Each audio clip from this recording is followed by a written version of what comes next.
Selamat malam, jumpa dengan saya Pendeta Elizabeth Mesdila. Kita bicara sabda hari ini dengan tajuk Kepimpinan Wanita Belajar dari Deborah. Ketika kita bicara tentang kepimpinan, ini adalah bicara tentang kemampuan untuk mengatur diri sendiri dan juga orang lain atau kelompok yang lebih besar dalam jumlah yang banyak. Dan untuk mengatur diri sendiri dan orang banyak ini, benar-benar diperlukan kapasiti atau kemampuan dan kemahiran yang terkait dengan vision atau kemampuan kita untuk melihat masa depan, psikologi, sesuatu yang datangnya dari kondisi batinia atau mentality, dan kepimpinan, yaitu kita bicara strategi dan kemampuan untuk mengatur sesuatu. Dalam sejarah dunia, kita menemukan bahwa tokoh-tokoh pemimpin sebagian besarnya adalah lelaki. Karena itu, ketika kita bicara tentang kepemimpinan wanita, isu ini menjadi demikian penting untuk kita percakapkan. Karena dalam budaya patriarki di mana semua peran, aturan, masyarakat ditentukan oleh para patriark, bapak atau lelaki, maka sudah pasti kita dapat membayangkan bahwa cara berpikir lelaki lah yang dipakai untuk membagi ruang activity, bahwa di sini adalah ruang wanita dan di sini adalah ruang lelaki. Dan karena itu ada pembagian peran gender. Peran gender ini adalah peran yang ditentukan oleh masyarakat secara kultural, bukan sesuatu yang menjadi given atau kodrat, di mana lelaki diberi ruang sangat besar di ruang publik dan wanita mendapatkan perannya di ruang domestik atau di dalam rumah. Dan kita menyadari bahwa memang Alkitab kita ini ditulis dalam konteks budaya patriarki, di mana semua nilai, aturan, cara berpikir, dan berperilaku masyarakat itu ditentukan oleh para patriark atau para bapak atau para lelaki. Hal ini karena memang pada saat itu sistemnya begitu. Wanita itu tidak punya hak dan kuasa untuk menentukan sistem kemasyarakatan, termasuk nilai dan aturan untuk dirinya sendiri sesuai dengan kekhasannya sebagai wanita. Karena memang wanita itu punya khas tersendiri, berbeda dengan para lelaki. Itulah sebabnya ketika kita membaca Alkitab, kita menemukan bahwa Alkitab tidak banyak bicara tentang kepimpinan wanita, karena memang penulisan Alkitab itu sendiri ada di dalam budaya patriarki. Kepimpinan lelaki, dan semua penulis kitab perjanjian lama dan kitab perjanjian baru itu adalah lelaki. Karena itu kalau kita berjumpa dengan cerita tentang kepimpinan wanita dalam konteks Alkitab, artinya bahwa ada sesuatu yang benar-benar sangat istimewa, sangat luar biasa dari wanita itu, sehingga mendapat tempat dalam penulisannya para lelaki. Salah satu tokoh wanita itu adalah Deborah yang sangat terkenal atau famous dalam kisah Perjanjian Lama. Dan ini digambarkan secara intens dalam kitab Hakim-Hakim pasal 4 dan pasal 5. Memang tidak banyak yang bercerita tentang kisah Deborah, tetapi ketika kita membaca pasal 4 dan pasal 5 itu sangat intens bicara tentang Deborah. Penulis kitab Hakim-Hakim memberi portion yang cukup untuk mendapatkan perhatian siapapun ketika kita membaca Alkitab ini. Deborah memegang 3 peran yang luar biasa dalam konteks kepemimpinan yang sangat dipengaruhi oleh budaya patriarki. Dia digambarkan sebagai seorang nabiah, nabi perempuan, seorang hakim, orang yang memutuskan sesuatu, dan seorang pemimpin perang, yaitu orang yang terjun untuk memimpin sebuah pasukan. Dan unik serta menariknya bahwa semua profesi ini sangat identik dengan para lelaki. Mari kita bicara tentang identity Deborah. Kitab Hakim-Hakim sendiri tidak bicara banyak tentang Deborah ini, dirinya itu siapa, anak dari siapa, saudara dari siapa, tetapi dia hanya bicara tentang Deborah sebagai istri dari Lapidot. Dan Lapidot itu sendiri tidak ada informasi yang jelas tentang siapa dirinya selain daripada suami Deborah. Lapidot itu berasal dari bahasa Ibrani yang artinya obor. Obor itu adalah, sesuatu yang ada, terang atau api di atasnya yang kita akan bawa kemana, lalu kemudian meletakkan api di sebuah tempat yang kita, putuskan untuk, apa namanya, menjadi perhatian dan mendapatkan terang. Mari kita bicara tentang, profesi dan peran Deborah. Sebelumnya sudah saya sebutkan bahwa, Deborah itu, dikenal punya 3 profesi dan peran yang luar biasa.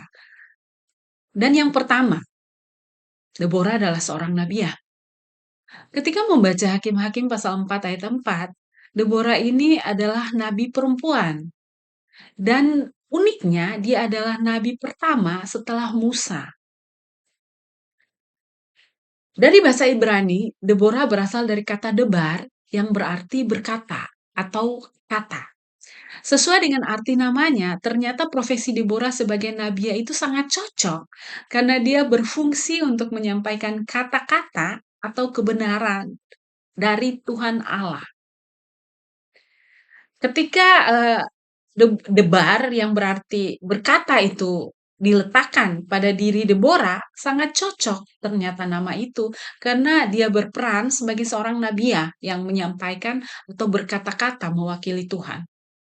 Biasanya Nabi menyampaikan kebenaran dan kehendak Allah bagi Israel. Dan kita kenal Israel ini selalu suka mengeluh, kepala batu, keras kepala. Dan ketika Deborah menjalankan fungsinya sebagai nabi, maka sudah pasti yang disampaikan adalah sesuatu atau apa yang dikehendaki oleh Allah bagi bangsa Israel itu sendiri. Ketika mereka melakukan kejahatan, lalu kemudian, Tuhan marah, lalu kemudian Tuhan menghukum mereka, atau dalam, apa namanya, konteks hakim-hakim ini Tuhan menjual mereka, lalu kemudian mereka berteriak minta tolong, lalu Allah datang menolong mereka dan menyelamatkan mereka. Eee, apa namanya, dia punya patron itu, jelas ketika kita membaca kitab Hakim-Hakim ini. Dan Deborah ketika dia menjadi seorang nabiya, dia akan datang menyampaikan kebenaran dari Allah itu sendiri kepada bangsa Israel. Tindakan Deborah yang menunjukkan bahwa dirinya adalah nabiya adalah yang pertama, ketika dia menyampaikan perintah Tuhan agar Barak maju sebagai panglima perang dengan membawa 10.000 orang dari Bani Naftali dan Zebulon sebagai pasukan perang melawan tentara Kanaan atau yang dipimpin oleh seorang Sisera di Kison. Kita baca dalam pasal 4 ayat 7. Pada saat itu memang Israel dijajah, dikuasai oleh bangsa Kanaan. Sehingga ketika mereka ada di dalam konteks perang seperti itu, Allah memerintahkan Israel melalui Deborah untuk menyampaikan kehendak Allah itu kepada mereka dan meminta Barak maju sebagai panglima perang. Tindakan yang kedua eee, sebagai seorang nabiya adalah nubuatan Deborah bahwa Sisera akan dibunuh oleh seorang perempuan. Itu dinubuatkan dalam pasal 4 ayat 8 dan dibuktikan dalam ayatnya yang ke-21. Tindakan yang ketiga, eee, yang menunjukkan bahwa peran Deborah sebagai seorang nabiya itu adalah ketika dia bernubuat bahwa Barak akan menang melawan Sisera dalam pasal 4 ayat 7 dan 9. Profesi dan peran Deborah yang kedua adalah sebagai hakim. Pada pasal 4 ayat 5 juga disebutkan bahwa profesi dan peran Deborah adalah seorang hakim yang memerintah Israel. Pada saat itu, fungsi hakim pada zaman kitab Hakim-Hakim biasanya sebagai pemimpin dan penyelamat karismatik. Artinya ada pemimpin karismatik yang menjalankan fungsinya itu pemimpin-pemimpin spiritual untuk memberi nasihat, untuk memberi petuah kepada Israel. Tetapi yang terjadi dengan Deborah adalah hal yang berbeda. Bahwa Deborah memang muncul sebagai benar-benar seorang hakim. Dia menghakimi atau memutuskan dalam tindakan hukum atau tindakan yudisial itu. Artinya bahwa apa yang dilakukan oleh Deborah adalah memberi keputusan terhadap sesuatu keadaan. Dan pemberian keputusan itu adalah memang fungsi seorang hakim. Dalam pasal 4 ayat 6, Deborah menunjukkan perannya sebagai hakim dengan memanggil dan memutuskan penunjukan Barak sebagai pimpinan perang dan berbagi strategi militer yang membawa mereka pada kemenangan atas Sisera. Jadi pada pasal 4 ayat 6 ini, Deborah menunjukkan perannya sebagai hakim itu. Dia memanggil dan dia memutuskan bahwa Baraklah yang akan menjadi pimpinan perang. Yang ketiga, profesi dan peran Deborah adalah seorang pemimpin perang. Ketika Deborah menjadi pengatur strategi, Barak memintanya untuk masuk dan ikut terlibat di dalam medan pertempuran atau medan perang itu. Sebagai hakim, Deborah memutuskan bagi dirinya sendiri untuk ikut sampai ke Kedes. Dan keputusannya untuk ikut itu sendiri menunjukkan bahwa itu adalah tindakan seorang pemimpin. Dan yang luar biasa adalah dia masuk ke medan pertempuran. Dan ketika masuk ke medan pertempuran, itu menunjukkan bahwa dia memang adalah pemimpin perang. Dan pada saat itu memang tidak familiar dalam konteks perang itu bahwa perempuan masuk di arena perang. Tetapi kitab Hakim-Hakim mengisahkan bahwa Deborah melakukannya. Artinya bahwa dia tidak melihat dari jauh. Dia memang memutuskan untuk ikut bersama-sama dengan Barak ke Kedes itu sendiri. Apa yang menjadi instruction perang yang dianggap sebagai strategi itu sudah diberikan oleh Deborah. Dan Barak menerapkannya ketika sudah berhadapan dengan pasukan Sisera. Instruksi atau strategi perang ini biasanya datang dari panglima sebagai pimpinan tertinggi militer. Dan strategi ini memang datangnya dari Deborah. Jadi ketika kita mengatakan bahwa Deborah adalah pemimpin perang atau panglima perang, itu bukan hal yang omon-omon gitu, bukan hal yang hanya bilang-bilang saja. Tetapi memang kitab Hakim-Hakim eh, menceritakan bahwa Deborah memang mengaturnya dan Deborah turun ke lapangan untuk memimpin pasukan itu ketika Barak yang ditunjuk sebagai pemimpin itu dia memintanya. Ada hal menarik dari kisah Deborah sebagai pemimpin perang ini. Ternyata karena perempuan tidak familiar kan menjadi pemimpin pada masa itu apalagi pemimpin perang. Dan ternyata kisah ini terjadi sebelum zaman Israel monarki atau Israel kerajaan. Pada masa perang kerajaan Israel, kepimpinan wanita dalam perang dimungkinkan terjadi karena hubungan sosial itu terjadi akibat ikatan kekeluargaan atau kekerabatan dan juga karena domisili atau tempat tinggal. Maksudnya begini, pada masa itu rumah tangga adalah unit terkecil dari relasi sosial. Beberapa kumpulan rumah tangga dibentuk sebagai kumpulan yang saling melindungi untuk menjaga klannya yang disebut sebagai mispahat atau mispahwat. Organisasi sosial seperti ini mempunyai pengaruh yang signifikan bagi kehidupan militer Israel pada masa itu karena mereka dibentuk bukan untuk berperang, tetapi untuk bertahan dan menjaga kepentingan suku klannya. Karena itu mereka bukan pasukan profesional. Dan prajurit ditentukan berdasarkan jumlah yang ada dalam klannya masing-masing. Inilah yang menguatkan dan menjadikannya sebagai pasukan. Dalam konteks klan seperti ini, Peran wanita menjadi begitu penting karena wilayah domestik dan pabrik belum terlalu jelas pada masa, ya, sebelum Israel kerajaan itu, sebelum raja-raja Israel memerintah pada masa itu. Nah, pada masa itu tugas lelaki ada pada wilayah protection yang menjaga keamanan dan perlindungan. Sedangkan perempuan adalah tugas prokreasi yaitu melahirkan keturunan dan pengasuhan. Tetapi ada ruang production yang boleh dimasuki baik oleh lelaki maupun perempuan karena memang tidak ada, pembagian yang, jelas pada masa itu. Perempuan dapat masuk ke dalam wilayah produksi jika keadaan memaksa untuk terlibat. Artinya bahwa, di sini ada wilayah proteksi, di sini adalah wilayah, prokreasi, di tengah-tengah adalah wilayah produksi, artinya, ada pekerjaan-pekerjaan yang boleh dilakukan ketika keadaan-keadaan tertentu terjadi. Mereka yang terorganisir dalam sistem klan ini punya, peran yang sangat besar termasuk perempuan. Sehingga jika diperlukan maka perempuan dapat terlibat termasuk dalam dunia perang. Pada masa itu ya, percakapan apapun terjadi dalam masing-masing rumah tangga dibicarakan di dalam klannya masing-masing juga. Semua orang terlibat dalam proses ini. Artinya sesuatu yang terjadi di ruang domestik, dipercakapkan di ruang domestik dan dapat berpengaruh dalam ruang publik ataupun sebaliknya. Jadi ketika, sesuatu terjadi di luar, mereka mempercakapkan di dalam, klan, lalu setelah itu kemudian, apa yang mereka percakapkan di dalam klan itu dia akan berpengaruh, terjadi di luar karena ada tindakan-tindakan yang akan diambil ketika sesuatu terjadi di luar itu.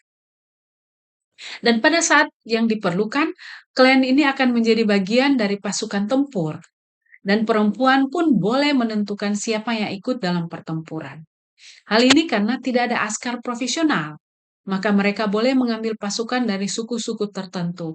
Karena itulah kita membaca kitab Hakim-Hakim ini ada Bani Naftali dan Zebulon yang diminta sebagai pasukan perang itu. Karena itu tidaklah mengherankan kalau kita menemukan cerita tentang Deborah dalam kitab Hakim-Hakim ini dengan peran yang luar biasa besar banyaknya. Keempat, profesi Deborah sebagai seorang penyair. Selain tiga hal yang sudah disebutkan sebelumnya, ternyata kemampuan Deborah yang lain adalah mampu menghasilkan syair-syair dan nyanyian yang menunjukkan kemenangan perang atas Kanaan dan Sisera.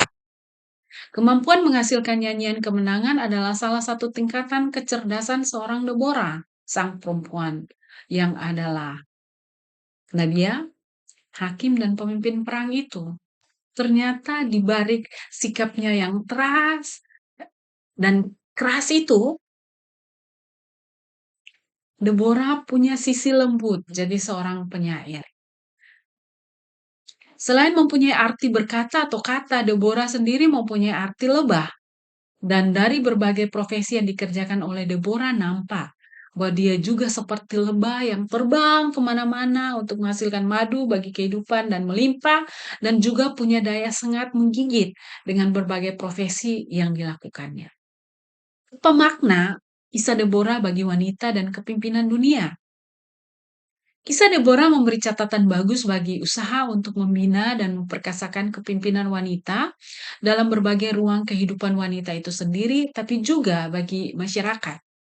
Wanita yang selama ini dipandang lebih lemah kepimpinannya, ternyata tidak selemah itu jika ada ruang dan konteks yang benar-benar memerdekakan.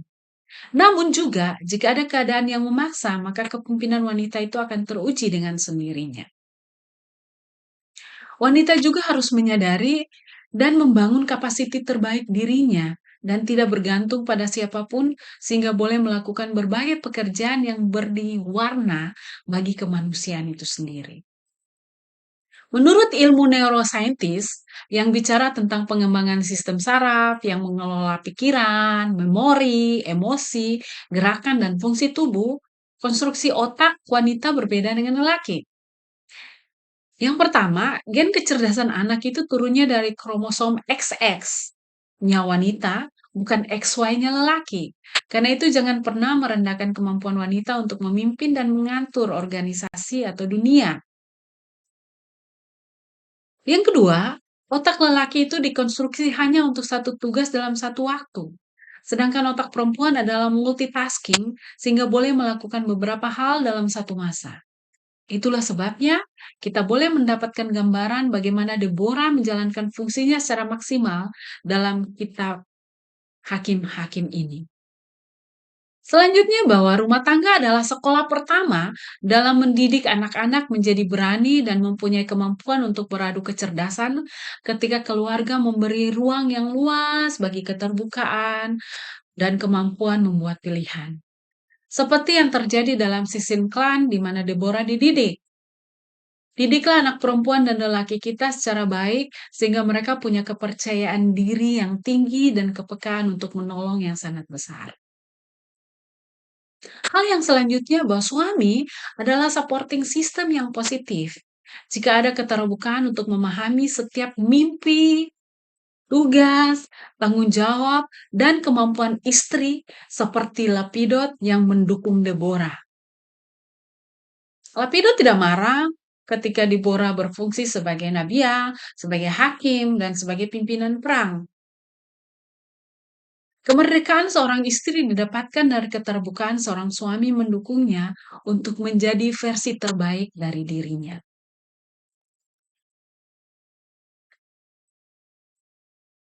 Hal yang penting lainnya adalah bahwa ketika kita membangun dunia yang adil adalah tidak memberi beban yang lebih pada banyak orang atau pada satu orang saja, pria saja atau lelaki saja atau wanita saja. Berbagi peran dan ruang dimungkinkan jika pembicaraan dilakukan dalam posisi setara dan tidak ada yang dianggap lebih lemah atau lebih bodoh, seperti Barak yang meminta Deborah masuk ke medan pertempuran. Mungkin ini dianggap jeratan karena Barak lemah, tetapi dari perspektif yang lain, ini seperti jiwa besar lelaki yang menempatkan perempuan di tempat yang tinggi karena percaya akan kecerdasan dan kemampuannya. Menjadi wanita berarti menjadi cerdas dan sadar kemampuan dirinya seperti Deborah yang memaksimalkan semua potensi yang dirinya punya. Dan marilah kita sebagai anak, pasangan, teman, dan rekan kerja saling mendukung pencapaian tertinggi dari seorang wanita. Tuhan boleh memakai perempuan siapa saja untuk menyatakan karya dan kebaikannya dalam dunia yang penuh cabaran dan perang melalui talenta-talenta yang dimiliki dan kemampuan untuk memutuskan. Artinya bahwa Tuhan punya hak, Tuhan punya kehendak, Tuhan punya mau untuk memberi kesempatan untuk menentukan perempuan siapa saja yang dia pilih menjadi pemimpin, menjadi orang yang dapat menjadi berkat bagi kehidupan, menjadi orang yang sudah dianugerahkan talenta luar biasa. Karena Tuhan menciptakan perempuan dengan kecerdasan yang luar biasa. Kalau Tuhan memakai ibumu, istrimu, anak perempuanmu, dan saudara perempuanmu, janganlah rendahkan kemampuannya. Ketika Tuhan memilih mereka, artinya Tuhan tahu apa yang terbaik yang ada di dalam diri perempuan-perempuan itu atau wanita-wanita ini, sehingga mereka akan diberi kepercayaan yang luar biasa. Dalam konteks ini, kalau Tuhan pun sanggup memilih perempuan, Tuhan punya kehendak memilih perempuan, Tuhan punya mau menentukan perempuan menjadi seorang pemimpin dengan berbagai kemampuan yang dia miliki, lalu mengapa kita tidak? Inilah beberapa catatan yang saya sampaikan eh, sebagai sebuah pembelajaran bagaimana kita melihat Deborah di dalam konteks kepemimpinan yang ada pada masa itu dan kita membawa nilai-nilainya dalam kehidupan kita di masa sekarang ini. Terima kasih banyak sudah bersama saya. Tuhan selalu memberkati kita.